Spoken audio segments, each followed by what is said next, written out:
Okay, so let me start with pricing.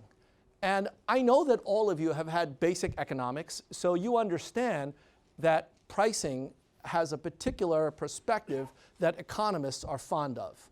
In fact, someone once said that the definition of economist is somebody who knows the price of everything but the value of nothing. And part of the reason for that is the way we think about value.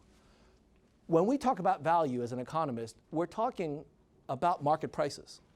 And the example that I usually give when I introduce this whole concept to introductory finance students is to compare the value of a glass of water with a diamond.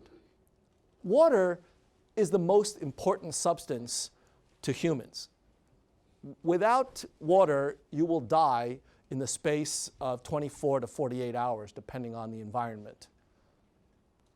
Diamonds, on the other hand, you can live forever without them. At least I could. I'm not speaking for others.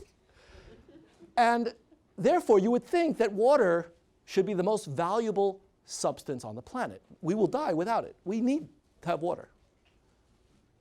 So why is it the case that water costs virtually nothing and diamonds are extraordinarily expensive, as far as I'm concerned? And the answer, of course, is because it depends on market forces. It's what the market will bear. There's this thing called the supply curve and the demand curve. Water is in plentiful supply. And so you don't need to pay for it. We do anyway, but that's a separate issue.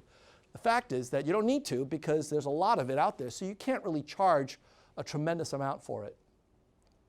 Diamonds, on the other hand, are in rather limited supply, and so we can charge a lot for that. So when we talk about value as economists, we wash away all of the issues that have to do with do you need it to live or not, and ask the question, what will the market bear? That's what determines price. And for an economist, price and value are synonymous. So now let me turn to the value of a life. So now it gets a little uncomfortable, right? What, were you talking about slavery? You know, because obviously people did buy and sell humans at some point in our sad history. But I'm not even referring to that aspect of the value of a life. I'm talking about decisions that we make today that implicitly assume a value for life itself. Life is not infinitely valuable. There is actually a price. And to get a sense of that, I'm going to talk to you about speed limits. So you know that in certain parts of the city, you can only drive 25 miles an hour. For example, if you're driving by the Cambridge school, Cambridge Latin School, there's a sign posted that says you can only drive 25 miles an hour. There are other parts of the city where you can drive 55, you know, on Route 2, for example. If you've ever been on Route 2, nobody drives 55 on the 55 mile an hour zone. And there are other highways in the state of Texas, I'm told, where you can drive 80 miles an hour. And you know, my preference, of course, for there to be no speed limits whatsoever. Why do we have different speed limits? It seems kind of a pain. For one thing, you have to make up different signs. And for another, it takes time and effort to adjust your speed depending on what you're driving. And the answer is it's because it's been documented that speeding kills people. Now, if that's the case, why not set 25 miles an hour all over the place? Well, it's because we know that we'd like to be able to get to where we're going a little bit more quickly.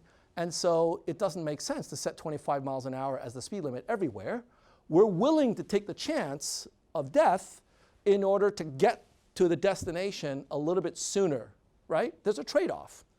And in case you don't believe that there's a trade-off, well, it's been documented that there is a noticeable increase in the number of deaths as you relax the speed limit. There's a paper that was published just in 2009 that actually calculated the long-term effects of speed limits on highway deaths. And they document the actual number of lives saved if you are able and willing to lower the speed limit. By the way, there's an interesting aside to this story. They excluded Boston and Hawaii, or Massachusetts and Hawaii. And they said that it is probable that excluding Massachusetts and Hawaii results in an underestimation of the effect of raised speed limits on the traffic death toll. That tells you how crazy the drivers are in this state. So this actually proves that Massachusetts drivers are terrible. So that's an example where clearly we use the value of a life in terms of weighing the costs and benefits of a speed limit. And the US Department of Transportation has actually done the calculation, and they've calculated that the value of a statistical life, that's the term that's used in this particular analysis, it's $9.1 million. That's what you guys are worth. You didn't know that, right? Just out of curiosity, how many of you believe that that is an underestimate of your lifetime NPV? Great, I'm relieved. I'm assuming that those of you who didn't raise your hands are just modest.